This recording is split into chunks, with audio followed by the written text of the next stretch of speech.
Hi, welcome. I'm Dr. Brandy Archie, occupational therapist and founder at askSAMIE.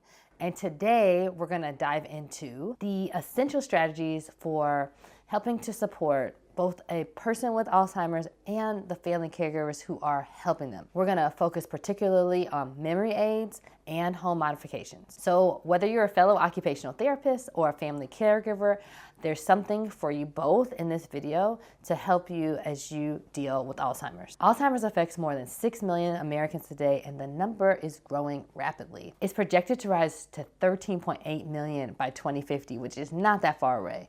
So it's really imperative that we have tools and strategies to help manage the care for someone with Alzheimer's. Those numbers include my grandmother, who eventually moved in with my family when I was a kid. While I had the pleasure of having my grandmother around for my formative years, I also saw the care and effort that it took from my mother to provide the care that she needed as the Alzheimer's progressed. The risks involved with Alzheimer's include memory loss, but also wandering, meaning we need to focus not only on cognitive support, but also ensuring a safe home environment. Today, I'm really excited too that we're gonna discuss some tools from Mo's Memory Collection. It's a curated partnership with a dementia expert, Monica Lukasiewicz. So to begin, let's talk about Alzheimer's impact on daily living activities. Alzheimer's is a progressive disease that impacts our memory, thinking, and behavior. Memory loss is just one of the most recognized signs and one that comes the earliest, but the disease can also lead to disorientation, mood changes, and a decline in physical coordination.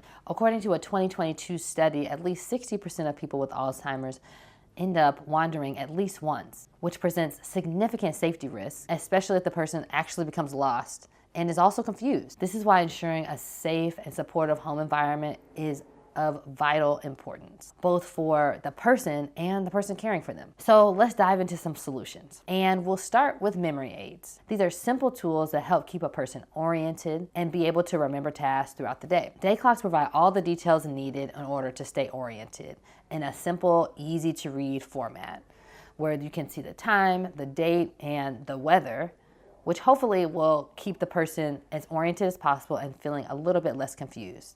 The key is to place it in a position where they're frequently at and it's easy for their eyes to see so that they can use that as a memory cue. Whiteboards are a really practical solution for daily reminders. Simply writing down what needs to happen today and putting that in a place that's seen right away and seen frequently through the day can be a great cue. I also really love smart speakers for this too, because you can schedule the Alexa, for example, to say something that triggers the person to do what they need. For example, Marcia, it's time to take your afternoon meds, and they are on the counter. This really relieves some of the pressure on family caregivers from doing that constant reminding, and let the machine do it for you. Leaning into technology can also help.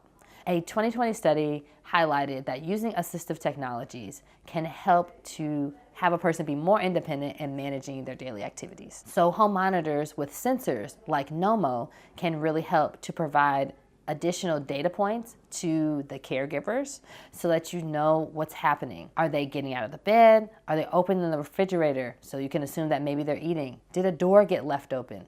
Has nothing been moving in the house for 12 hours?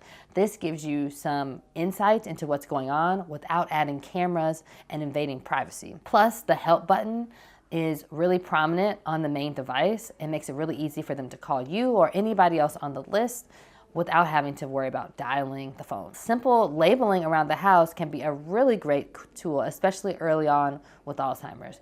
So get a label maker. It's really inexpensive and can help to create some cues automatically. This is where the silverware is. We're gonna label the clothes. We're gonna label what the door goes to. Whatever you feel like is needed, it's really easy to slap a sticker on there and provide that cue. Let's switch to home safety modifications. This is one of the biggest things to consider as Alzheimer's progresses. The home safety is really important, just as we mentioned earlier, that wandering is so prolific as Alzheimer's progresses. And you never know when that might be, so it's really important to plan ahead for this. Falls also come with this wandering as our mobility changes and also as the vision changes. So doing what you can to decrease fall risk is really important. In fact, older adults with Alzheimer's are twice as likely to fall as their counterparts who are cognitively healthy. So let's start with wandering. Since 60% of people with Alzheimer's will end up wandering, prevention of that is critical. One really effective approach is installing door alarms so that caregivers know when the door is being opened and can be alerted right away. You can also try visual cues like stop signs that are put on the doors to indicate that this is not the place that they should go. They even make signs that disguise the door so it doesn't look like a door. That way we avoid it altogether. Now, if the door is being opened and you want to provide an extra layer of security, a confounding lock can be really useful because they're challenging to recognize how to unlock, and it makes sure that the door doesn't actually get open. In terms of general safety, we really want to make sure that our spaces are clear of debris and things that could be tripped over, whether that's the end of a rug or narrow passageways because there's a lot of things piled up. And sometimes that's not clutter or things that shouldn't be there. They're things that have been gathered over the course of a lifetime that we care about and we like to have around. But it can be really a trip hazard, especially as we get a little bit older and our coordination changes. So clearing those pathways is really important. This is a strategy that you can use incrementally so that it's not as maybe noticeable to the person whose home it is.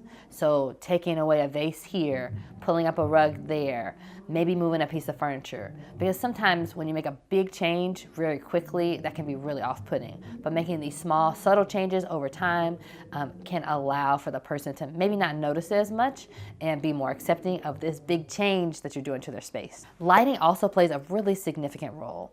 Being able to have some motion-activated lights means that the person doesn't have to remember to turn the light on, but they get the benefit of the light automatically coming on, especially at nighttime when we're going to the bathroom and we're not our strongest selves. Those motion-activated night lights can really help decrease the risk for falls. Adding additional lighting can reduce fall risk up to 40%, according to a report from the National Institute on Aging. So add it.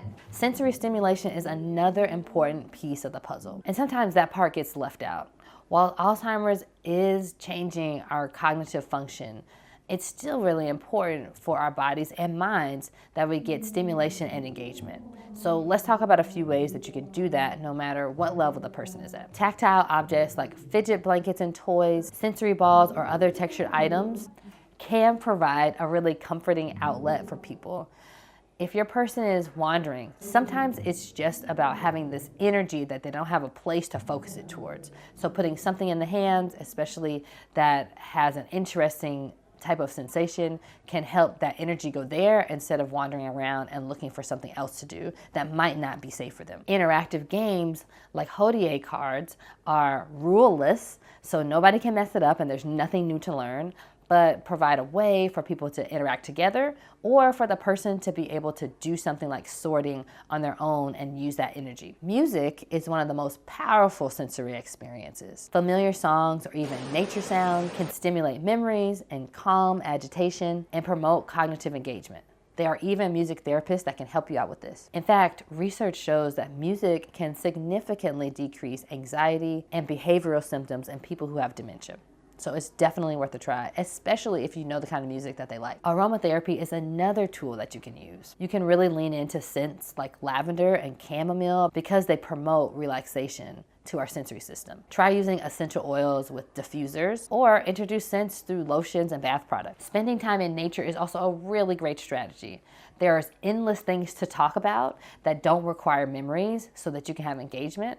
The walking outside gives fresh air, can calm our senses, and provide exercise, which we all need. Sensory engagement with nature can be soothing and improve mood and generally just help with overall well-being. Now, before we wrap up, I would be remiss if we didn't talk about the impact that caring for somebody with Alzheimer's has on that family caregiver. Alzheimer's is really devastating to the individual person, but that also impacts the people in their lives, both emotionally and in the physical demands that caregiving can place. According to the Alzheimer's Association, more than 11 million people are providing unpaid care to people who are dealing with Alzheimer's. And nearly 60% of them rate their stress level as high or extremely high. My mom was that caregiver, and I watched how her sense of duty led her to care for her mother, but it also really impacted her as she watched the mother she knew slip away. Even though my grandmother was there in physical body, she wasn't really there in spirit for quite a few years before she passed. And that is a really hard strain on everybody that person knows, and especially the family caregiver who's dealing with it every day. That's why we're so committed to creating resources that not only help the person dealing with dementia, but also all of the support system around them. askSAMIE is full of tools and equipment specifically created to help people who are dealing with Alzheimer's and other forms of dementia. That's why we partnered with Mo, who's a dementia expert and works with families and patients every day in this space. Mo's memory collection is tailored specifically to the products, services, and resources that she recommends every day to her clients and families to make quality of life better. Explore her collection at the link in our description. So to sum it all up, today we talked about some essential strategies to support both clients with Alzheimer's as well as the family caregivers through memory aids, home safety modifications, and sensory stimulation. If you're an occupational therapist, I really encourage you to share these techniques with the families and caregivers that you work with. And if you're a caregiver, just know that you're not alone. Resources like askSAMIE are here to help you because we know this is a struggle and you need as much support as you can get. Be sure to check out the links in the description below for all of the resources that we mentioned today. And thank you so much for watching. We'll see you at the next one.